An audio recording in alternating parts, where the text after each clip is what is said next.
Halo, selamat sore Mbak Pratiwi. Halo sore Kak Alfa, Oke Mbak Tiwi, apa kabar? kabar baik. Terima kasih sudah mau Makasih ya join. diundang lagi. Ya, thank you sama-sama. Terima kasih sudah mau join di Fokus Medcom kali ini Mbak Tiwi. Nah Mbak Tiwi langsung aja nih kita akan membahas terkait tema encountering bias ini ya Mbak Tiwi ya. Karena istilah encountering bias ini yang biasanya, yang katanya bisa membuat kita tuh terlalu bergantung pada informasi awal gitu ya Mbak Tiwi ya. Nah kalau menurut Mbak Tiwi nih encountering bias ini sederhananya seperti apa sih Mbak? Mungkin bisa di spill nih ke teman-teman Medcom ID. Oke, terima kasih Mas. Ya, memang bahasa Gen Z ini ada-ada lagi ya dari kemarin itu. Iya, iya, iya. Jam koma sekarang anchoring bias. Wah, bahasanya gimana gitu ya? Jadi, Makanya. ya, sederhananya ini kecenderungan kita untuk selalu bergantung pada informasi yang pertama kali kita terima saat kita membuat keputusan. Tuh, Mhm. dan atau kita menilai sesuatu, padahal belum tentu yang kita lihat pertama kali ini relevan atau akurat gitu. Nah, ini yang kemudian mungkin bisa jadi bahaya ya, karena kecenderungan kita kalau kita sudah eh, pertama kali kita percaya sekali dengan informasi itu, ya akhirnya apa? Kita meniadakan informasi-informasi yang lainnya gitu. Jadi mungkin langsung menggantungkan kepercayaan di informasi awal gitu ya. Mbak Tiwi ya, kita tahu kan mungkin di bidang investasi atau di bidang e-commerce gitu ya, banyak kan Gen Z ini terkenal cakap digital gitu ya. Berarti memang punya dampak yang lumayan gitu ya untuk para Gen Z ya, Mbak Tiwi ya. Ya, memang sih ini ada kaitannya dengan habit kita bermedia sosial sekarang nih, Mas. Mm-mm. Iya kan? Mungkin Mm-mm. sebelum-sebelumnya saya lihat nih teman-teman juga sempat membahas brain rot kan? Ya Aha. enggak, ada yang lain. Nah, itu juga salah satu yang juga mempengaruhi kita. Jadi belakangan anak-anak muda ini nggak cuma anak muda sih sebenarnya. Mhm. Kita hampir semuanya di lintas generasi yang sudah terpapar sosial media ini punya kebiasaan-kebiasaan untuk Mhm. apa? Untuk cepat dalam mengkonsumsi informasi gitu. Kecenderungan kita lihat informasi sebentar langsung kita skip, akhirnya apa? Membuat kita ini menjadi punya atensi yang terbatas akan sesuatu. Nah, dengan demikian makin lagi bertambah dengan kebiasaan literasi kita yang rendah. Jadi Betul. deh, ya kan? Dan kita sangat mudah untuk apa? Dipengaruhi dengan kata-kata yang sifatnya itu benar-benar bombastis kan, Mas? Betul. Yang dilihat apa dulu? Judulnya dulu kan? Nah, kalau di Istilahnya, e-commerce istilahnya promosinya dulu nih, ya kan? kayak di media tuh clickbait gitu ya, Mbak Tiwi ya. Ya, clickbait itu termasuk dalam hal kita di dunia marketing sekarang, bagaimana formula copywriting untuk membuat orang itu menjadi sangat-sangat Tertarik. apa ya, terpengaruh itu, ya mereka membuat promo-promo yang sedemikian rupa agar bisa mempengaruhi kita untuk kita cepat memutuskan sesuatu. Apa nih Mas yang biasanya bikin Mas Alfa nih jadi cepat ingin membeli? Kata-katanya apa biasanya? Mungkin diskon kali ya. Nah, diskon ya. Diskon sekian persen. Belum lagi ditambah cuman hari ini saja. Ya enggak? Atau terbatas. Ya, apalagi yang di live-live tuh Mas, ya aduh. Ya kan? Ya, akhirnya menjadi kita terbiasa untuk itu. Gitu. Oke, berarti Mbak Tiwi media sosial punya peranan yang besar gitu ya dalam memperkuat atau mungkin mengurangi efek dari anchoring bias ini pada Gen Z ya Mbak Tiwi ya. Iya, bisa. Jadi, sosial media kita ini bisa meningkatkan anchoring bias, tapi juga bisa juga menjadi sumber informasi, di mana kita bisa mengurangi efek-efek dari anchoring bias ini ya. Tergantung habit kita sih, Mas. Kalau dalam ilmu neuroscience, otak itu memang harus dilatih. Untuk apa? Untuk kita bisa berpikir kritis melihat segala sesuatunya. Tidak hanya dengan apa kejadian-kejadian atau yang tadi kan dicontohkan di apa e-commerce gitu, di Ya. investasi, tapi banyak hal yang lainnya. Karena kita kecenderungan apa? Sudah tidak lagi mampu berpikir kritis. Kenapa? Karena ya kebiasaan-kebiasaan kita tadi tidak membuat otak kita itu terlatih. Kalau kita lihat sosial media terus ya aktivitas scrolling-scrolling aja. Ya enggak, akhirnya jadi brain rot. Jadi atensi kita juga menjadi terbatas pada akhirnya. Sampai akhirnya kita juga menjadi kurang literasi. Nah, ini adalah keputusan kita loh. Ketika kita bermedia sosial, akhirnya apa? Menjadi kebiasaan tanpa sadar. Habit kita jadi kayak gitu. Sampai akhirnya apa? Salah satu yang terjadi ini ya encoring bias ini. Tuh. Oke. Artinya memang harus dibarengi juga literasi kita harus kita terus asah gitu ya Mbak ya. Jadi jangan Betul banget Mas. dengan mudah langsung percaya gitu ya, atau bergantung gitu pada suatu isu tertentu gitu ya Mbak ya. Betul banget. Dan Mbak Tiwi nih, nah apa sih yang bisa Mbak Tiwi contohkan nih selain tadi kan diskon cuma hari ini gitu ya, terakhir hari ini, yang bisa kita temukan dalam kehidupan kita sehari-hari gitu Mbak. Contoh-contohnya encouraging bias itu Mbak Tiwi. Contoh apa lagi ya? Ini nih biasanya cewek-cewek nih Mas, ya kan? Percaya pada klaim tertentu nih, klaim diet tertentu hanya karena informasi awal menyebutnya itu cepat atau ampuh. Nah, ini kan perskincarean sekarang. Oh Kayak iya. gimana? Nah, itu kan hanya karena informasi sebelumnya itu mengatakan bahwa wah ini sudah ampuh, ya kan, eksklusif dari ekstrak apa gitu ya. Karena ya ini perskincarean ini menjadi salah satu contoh. Gimana perang sosial media itu ya kemarin, wah ada yang pendukung siapa karena informasi yang pertama kali dia dengar di situ dan dia percaya di situ. Akhirnya apa? Dia menjadi kurang untuk apa? Mencari tahu lebih lagi gitu, Mas. Dan satu lagi sebenarnya dari fenomena encoring bias ini ada satu lagi, Mas. Juga hampir serupa tapi tak sama, namanya conformity bias. Gitu. Conformity bias ini gini. Jadi orang itu membeli sesuatu atau memilih sesuatu atau sepakat akan sesuatu karena apa? Ikut-ikutan kelompoknya. Nah, ini gini nih. Kita FOMO jadi pengen belanja skincare ini nih gitu ya karena kelompoknya yang lain pakai itu. Oh, jadi circle-nya juga mempengaruhi dong, Mbak ya? Nah, itu conformity bias. Jadi itulah yang kemudian terpengaruh ya, sudah dia encoring bias plus conformity bias nih. Gitu, Mas.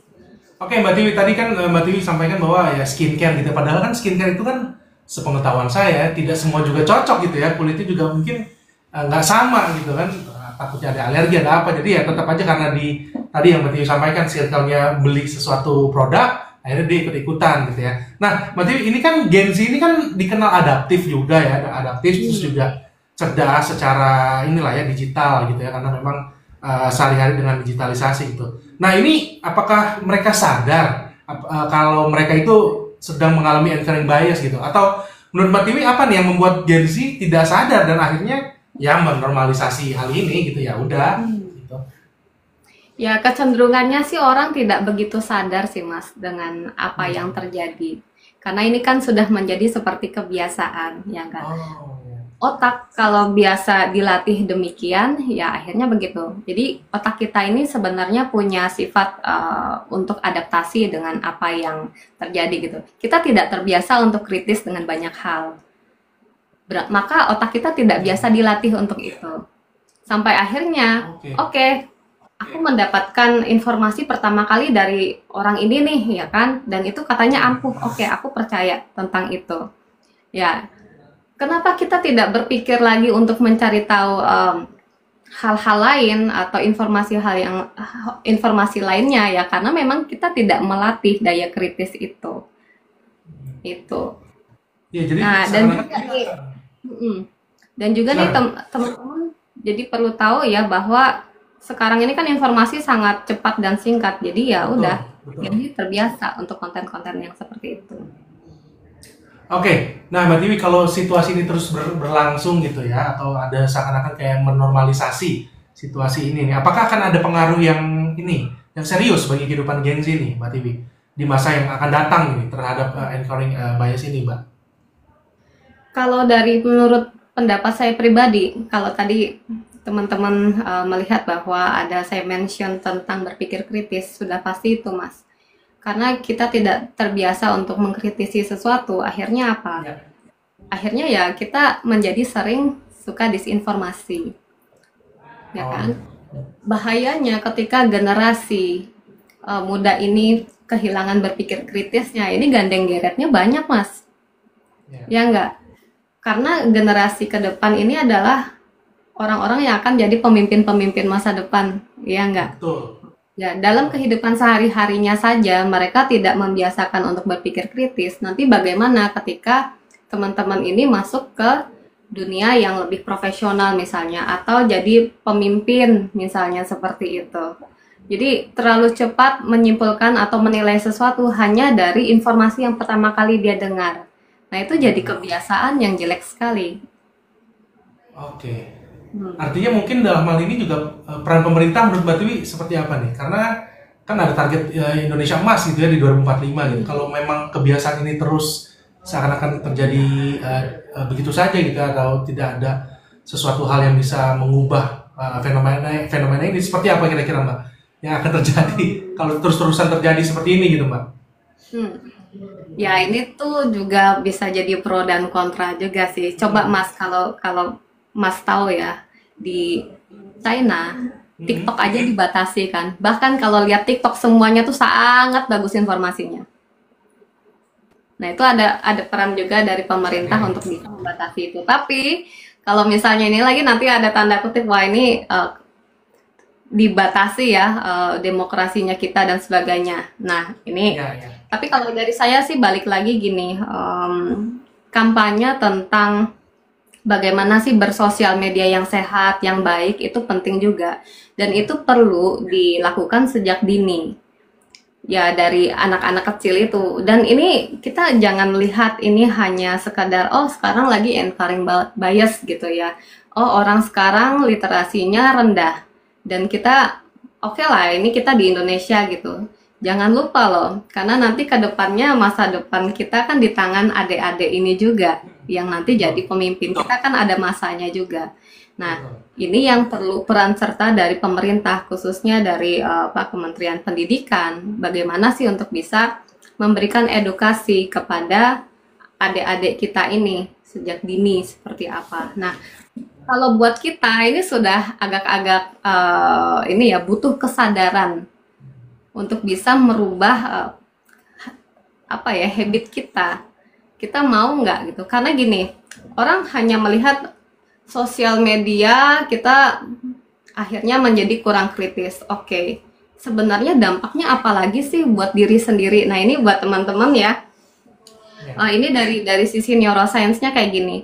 Kebiasaan kita dengan bersosial media yang tidak sehat ini membuat kita menjadi jarang untuk apa? Untuk bisa melatih bagian area depan di otak kita ini, ada namanya area prefrontal cortex nih Mas. Nah, area ini perlu dilatih untuk apa? Untuk bisa kita itu bisa memutuskan sesuatu dengan rasional. Otak harus dilatih, karena otak itu seperti otot juga harus dilatih. Nanti jaringan sarafnya jadi makin banyak dengan berbagai macam pengetahuan yang kita pelajari, dengan berbagai macam interaksi yang kita lakukan, ya apa yang kita baca. Nah, itu tuh dipengaruhi gitu, termasuk konten-konten yang kita konsumsi juga.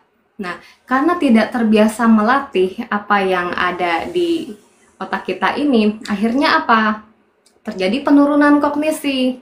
Berasa nggak sih kalau sekarang itu mudah lupa? Mudah. Lumayan sih. Nah, diajak mikir sedikit, kayak capek lelah gitu. Itu penurunan kognisi bisa terjadi. Nah, bahayanya lagi, ya kan, nanti mempengaruhi bagaimana cara kita bekerja. Jadi penyebar hoax. Ya, kalau misalnya hanya berhenti di kita, tapi terjadi hoax di mana-mana, itu terjadi yang namanya polarisasi sosial kan di situ. Nah, itu loh, itu bahaya sekali dengan habit-habit yang seperti itu. Oke, Mbak Tiwi tadi kan sudah menyinggung hoax nih Mbak. Nah, dalam konteks hoax pasti, apakah penyebaran hoax yang cepat ini juga bisa mempengaruhi mempengaruhi seseorang, bisa dipengaruhi oleh anchoring bias itu ya Mbak? Iya, karena anchoring bias ini kan pada akhirnya seperti habit dari seseorang yang sulit untuk berpikir kritis. Akhirnya apa? Dia hanya mempercayai dengan apa yang dia lihat pertama kali. Nah,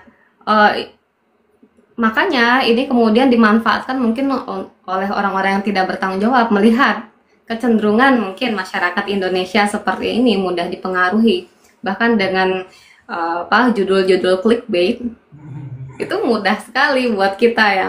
Coba deh kecenderungannya, yang dilihat ininya dulu, ya kan, judulnya, habis itu apa?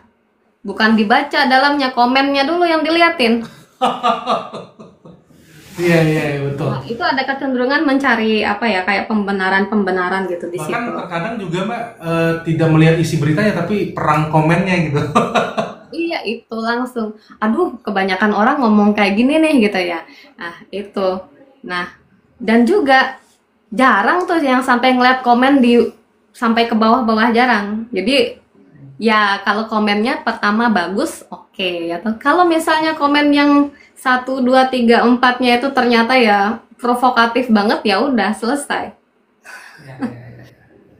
Oke, Mbak Tiwi, terakhir nih, apa nih yang mau Mbak Tiwi sampaikan untuk Gen Z ya, khususnya nih ya, untuk mengurangi dampak dari caranya untuk mengurangi anchoring bias ini gitu Mbak, dalam pengambilan keputusan mereka. Silakan Mbak Tiwi. Kalau dari saya ada 2 aja buat teman-teman Gen Z ya, dan nggak cuma Gen Z, kita semua aja. Yang pertama adalah kita harus mencari tahu sumber yang lebih terpercaya. Oke. Hati-hati loh Mas, di dunia sosial media ini sangat mudah kita menyebut seseorang itu sebagai pakar atau expert. Betul, ya. Karena dia terkenal, maka kita sebut dia pakar. Kayak gimana begitu ceritanya? Ya. Misalnya nih, karena saya misalnya seorang seorang yang suka berbicara tentang neuroscience, misalnya begitu, ya. Atau nanti ketemu sama siapa yang berbicara tentang neuroscience. Apakah dia seorang neuroscientist? Belum tentu loh, belum tentu dia pakar neuroscience. Kenapa? Dilihat dari apakah dia pernah belajar tentang kognitif? Ya enggak? Apakah dia pernah membuat semacam publikasi atau meneliti tentang kognisi? Atau jangan-jangan dia cuman neuroscience enthusiast? Ya. Orang yang suka bercerita tentang neuroscience. Banyak loh yang kemudian jadi seorang atau dilabeli sebagai neuroscientist, padahal sebenarnya belum seperti itu. Nah, banyak lagi kan, pakar kecantikan, padahal dia influencer. Pernah dia belajar tentang kecantikan? Nggak pernah, tapi karena dia ini mereview dengan sangat bagus, ya kan, terkenal, maka dia bisa dikatakan sebagai pakar. Maka kita perlu hati-hati nih. Pertama, hati-hati, sumbernya harus terpercaya, gitu. Kemudian yang kedua adalah kita cari pembanding. Harus cari pembanding nih, teman-teman. Contoh sederhananya adalah kayak gini. Jangan cuman ini ya, jangan cuman skincare ya. BBM. Kita merasa BBM di Indonesia itu kok ya makin hari makin mahal ya. Ya nggak sih? BBM kok makin mahal, dinaikin terus. Kita membandingkan di Indonesia, tapi kita bandingkan dong di negara lain. Di Inggris sana, waduh, kita itu murah banget gitu. Di Inggris, di tempat lain jauh lebih mahal misalnya kayak gitu. Nah, kita cari pembanding. Jadi 2 aja. Yang pertama, cari sumber yang terpercaya, ekspor. Yang kedua adalah kita coba cari pembanding yang lainnya agar membantu kita bisa berpikir lagi gitu, mengkritisi yang ada gitu. Oke, terima kasih Mbak Tiwi. Mbak Tiwi Christian, PhD Student Applied Cognitive Neuroscience Cho di University Tokyo. Sekali lagi untuk berdiskusi kali ini di Fokus Medcom. Terima kasih Mbak Tiwi. Sama-sama, terima kasih ya sudah diundang.